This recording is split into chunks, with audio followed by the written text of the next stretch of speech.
Bonjour à tous, c'est Edjawan et aujourd'hui on se retrouve pour parler du Grand Prix de Formule 1 de Eiffel qui a eu lieu au Nürburgring. Donc c'était un Grand Prix historique grâce à la 91e victoire d'Hamilton, donc qui égale Michael Schumacher. Donc bravo à lui, voilà, c'est sûr que c'est un record qu'on ne pensait pas qu'elle allait être battue un jour. Et je pense que vu comment que la F1 évolue, ou on va dire la tendance que on veut lui donner, je pense que ce record ne sera plus jamais battu. Mais avant de parler de la course et du record de Lewis Hamilton, je vous laisse découvrir le classement.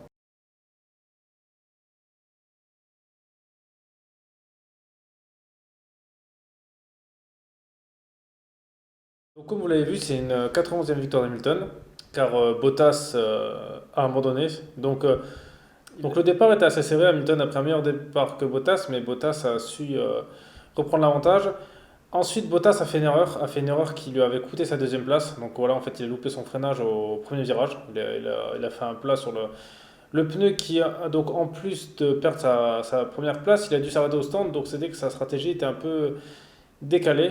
Donc là, je pense que sous le coup, il a dû s'en vouloir. Mais de toute façon, après, il a dû abandonner car un problème du moteur. Voilà, en plus, pourtant, il avait un nouveau moteur. Donc c'est un peu dommage pour lui dans le sens où si déjà un nouveau moteur casse, c'est un peu peut-être un petit défaut du moteur là, on ne sait pas. Mais voilà, donc je pense que c'est un peu dommage pour eux. Mais d'un côté, on va dire pour Bottas, c'est pas plus mal qu'il ait eu ce problème-là, comme ça il aura moins de regrets de perdre la course, parce que là il aurait perdu de sa faute à cause de lui. Parce que au niveau là, ça pardonne pas de faire une erreur comme ça, même si c'est vrai que ça arrive, il y a eu beaucoup d'erreurs voilà, de blocage de roue, ça arrive, mais c'est le genre de choses qu'Hamilton fait très rarement, et c'est pas qu'Hamilton est supérieur aux autres, parce que des erreurs techniques il en fait très rarement. Et au niveau là, si on veut battre Hamilton, il faut pas en faire. Donc là, on va dire, c'était dommage parce que en général, Bottas était J'étais pas trop habitué à ça quand il dominait une course. En plus, là, justement, il sortait d'une victoire. Donc, je me suis dit, là, quand je l'ai vu premier, qu'il a repris sur Hamilton, je me disais, ah, peut-être que Bottas s'est réveillé, il va peut-être changer. Mais en fait, non, non, en fait, non. Non, donc Bottas, je pense que c'est quand même peine perdue, je pense. À mon avis, il pourra faire des bonnes courses de temps en temps. Mais à mon avis, techniquement, il est quand même moins fort qu'Hamilton. Et peut-être, c'est surtout mentalement, peut-être que voilà, parce que ça, c'est une question de rester concentré. Même si le premier virage est très dur, mais dans la mesure où Hamilton ne fait pas d'erreur. Bottas ne peut pas en faire. Donc, voilà. Mais bon, après ça, la F1, ça joue à ça. Mais bon, après, on peut pas dire ça mauvais pilote. Mais bon, c'est comme ça. Pour battre Hamilton, il faut vraiment être parfait. Ensuite, Verstappen qui a fini deuxième. Donc voilà, bon, c'était une course assez tranquille pour lui, hein. Comme d'hab, voilà, il a peu grand chose à faire en fait de la course, hein. Un peu comme d'habitude. Juste à un moment, à la fin, il y a une voiture de sécurité. Donc ils étaient tous l'un derrière les autres. Mais là, Hamilton a montré qu'il est encore au-dessus de tout le monde parce que tout le monde galère avec les pneus, mais lui, il arrive à repartir largement devant Verstappen. Justement, il arrive à bien les faire chauffer, à faire ce qu'il faut pour repartir mieux. Donc ça montre bien qu'Hamilton, quoi qu'il arrive, on peut dire qu'il a la meilleure voiture, on peut dire tout ça. Mais au final, ça reste quand même lui le meilleur parce que c'est dans les moments comme ça qu'on voit techniquement, il est au-dessus de tout le monde. Donc même s'il a la meilleure voiture, ça reste le meilleur pilote et je pense que même si d'autres auraient une voiture similaire à lui, il gagnerait quand même. Parce qu'on monte bien Bottas à côté, hein. Bottas, il galère un peu plus. Il fait plus d'erreurs, il fait plus d'accidents. Donc c'est pour ça qu'Hamilton, pour moi, reste comme le numéro un, même peu importe ce qu'on peut dire sur la voiture, il est quand même au-dessus des autres. Et ensuite, la troisième place, ça, été magnifique pour lui, c'est le podium de Ricardo. Voilà, ça fait 2 ans et demi qu'il attendait ça. Donc c'est vraiment top pour lui, voilà, il le méritait. Pour moi, ça a toujours été un grand pilote. Malheureusement, je trouve que ça a été un pilote qui a été sous-estimé. Il aurait dû justement avoir des meilleures écuries. Ferrari aurait dû l'engager, je pense. Ou des écuries peut-être plus ambitieuses, même Mercedes aurait pu le prendre à la place de Bottas. Franchement, c'est un super pilote, Ricardo. Il a été un peu, je pense, oublié. Je sais pas pourquoi, qu'est-ce que les gens ont pas cru en lui, parce que pourtant, quand il est arrivé chez Red Bull, qu'il a explosé Vettel, rien que ça a suffi pour montrer qu'il était au-dessus des autres. Après, il a eu un peu plus de difficultés avec Verstappen, mais il était comme pas ridicule ce qu'il faisait, parce qu'il arrivait quand même à tenir tête, alors qu'on voit là que tous les équipiers de Verstappen, ils tiennent pas. Donc, c'est vrai, j'espère que pour lui, McLaren sera mieux l'année prochaine, parce qu'il mérite vraiment une bonne voiture. Et puis, comparé à Ocon, là, Ocon qui a, bon, même si Ocon a abandonné, avant qu'il abandonne, il était comme aux alentours de la 8 place, donc il y a quand même un niveau d'écart entre eux. Et je pense qu'Ocon, là, si Alonso continue sur le même niveau que Ricardo, parce que bon, Alonso, on sait pas ce qu'il faut faire, vu que ça fait quand même un petit moment qu'il a arrêté la F1, c'est pas dit qu'il soit au top. Et là, je pense qu'Ocon, ça va lui faire du tout drôle, ça, et je sais pas s'il restera longtemps en F1 à cause de ça, parce que quand il y a un gros écart entre les deux, eh ben, des fois, il faut laisser de la place à d'autres gens. Donc voilà, mais en tout cas, c'est bien pour Renault aussi, voilà, qui renoue un peu avec le podium. Voilà, bon, c'est sûr qu'il y a eu des circonstances arrangeantes pour eux grâce à l'abandon de Bottas. Mais justement, il n'y en a eu qu'une seule, donc ça montre bien ils étaient comme au niveau. Donc c'est bien pour eux. Peut-être qu'il y a des circuits qui marchent mieux. Puis peut-être que pour l'année prochaine, ça va les remotiver. Donc voilà, c'est bien pour Ricardo. J'espère que justement, ça va le rebooster, qu'il reviendra plus fort dans les courses à suivre. Après, ça a été Perez et Sainz, voilà, donc le 4 et 5e. Bon, après, ça, c'est toujours dans l'ordre, on va dire, entre chaque course. Soit c'est McLaren qui est devant, soit c'est Racing Point, voilà, ça dépend des circuits. Là, Norris, ça peut être chance, il a eu un problème aussi au moteur. Alors, bon, pourtant, il faisait une très bonne course, hein, je crois que c'est lui qui était troisième. Donc, c'est peut-être aussi grâce à ça que Ricardo a pu peut-être profiter du podium, parce que Norris était très bien parti pour l'avoir, sinon il faisait une très bonne course. Mais bon, après, c'est comme ça, c'est pas de chance, hein, c'est pas vrai qu'il était un peu frustré, mais on comprend. Parce que ça aurait fait du bien pour lui aussi un podium. Mais bon, c'est bien, McLaren, au moins ils reviennent dans le coup. Comme quoi le moteur Renault il était pas mauvais sur ce circuit. À mon avis, le moteur là, il faisait l'affaire. Ensuite, on va parler des Ferrari, donc Leclerc qui a fini 7ème. Alors, ça m'étonne, honnêtement, moi je le voyais beaucoup mieux que ça parce qu'il a quand même fini 4ème place en qualification. Je comprends pas pourquoi la Ferrari est bonne sur un tour et pas sur des longs runs. Parce que justement, en général, les Ferrari ne se qualifiaient pas bien sur les dernières courses. C'était plus ça, la qualification n'était pas bonne. Mais justement, en course, il faisait ce qu'il fallait, il remontait. Parce que la course, on va dire, c'est plus une question de régularité, alors que la qualification, c'est plus la performance sur un tour. Donc justement, il remontait en général en course, il était bon. Et là, non. Donc j'ai pas compris. Pourtant, si la voiture a fait 4ème place, c'est qu'à mon avis, elle avait le niveau pour. Donc j'ai pas vraiment compris. Peut-être qu'elle marche mieux quand il fait moins chaud. Ou je sais pas. C'est un peu dommage, je les voyais un peu mieux. Voilà, ils ont toujours leur même problème. Alors, ou alors peut-être qu'ils ont une cartographie moteur, même si c'est interdit, mais peut-être qu'ils ont trouvé un truc pour contourner ça et que la cartographie moteur marchait mieux en qualif. Il y a peut-être quelque chose comme ça, on sait pas. Peut-être que. Mais en tout cas, voilà, c'est dommage parce que je les voyais mieux que ça. Bon, après, c'est quand même un bon en avant, il faut dire, parce que même si c'est bon, 7ème, c'est sûr que ça reste pas au niveau de Ferrari, mais si ça vraiment se qualifie 4ème, bon, bah, c'est que voilà, ça commence petit à petit à payer leurs fruits et je trouve que ça bien parce qu'au final, quand on voit ce qu'ils faisaient au début de saison, maintenant ils commencent à revenir, donc c'est que la voiture commence à marcher quand même mieux et qu'ils sont dans le bon tempo pour justement revenir. Alors Vettel a fini 11ème, alors Vettel, bon pour moi je pense qu'il en a plus rien à foutre, hein, ça c'est vu au départ parce que il vole le départ, quoi, voilà, il fait un faux départ, donc bon, ça arrive, mais fort au niveau là, pas quelqu'un comme Vettel, en général ça peut arriver les erreurs comme ça, des fois voilà, quand on est peut-être un peu au début, voilà, on est excité, on fait la course, mais bon, Vettel avec l'expérience, ça c'est quelque chose que j'ai jamais vu faire. En plus, il a de la chance, les commissaires ils disent rien. Bon, ça c'est un peu dommage parce que vraiment le règlement c'est le même pour tout le monde et il y en a des fois pour ça ils prennent cher. Donc voilà, puis après, bon, il a fait quelques petites erreurs, voilà, il a fait un petit état que. Bon voilà, à mon avis, Vettel il pense plus à ça. Alors c'est un peu dommage parce que vu que là il va laisser Racing Point, moi si j'étais lui quand même, j'essaierais comme de me remotiver parce que de là être en mode un peu ils s'en foutent après se remettre à fond, ça va être compliqué parce que même s'ils n'ont pas la même voiture, voilà, il fait quand même des erreurs tout seul. Donc après c'est sûr que je pense que la voiture de Leclerc est quand même meilleure parce que même si Leclerc maintenant est meilleur que lui, bon, je pense pas qu'il y ait un temps d'écart de niveau de pilotage entre les deux. Donc je pense que la voiture doit jouer un petit peu, doit pas la même voiture. Mais bon, après, c'est un peu dommage comme qu'ils finissent comme ça parce que le truc c'est que là, Ferrari, bon, ils perdent un peu des points en faisant ça.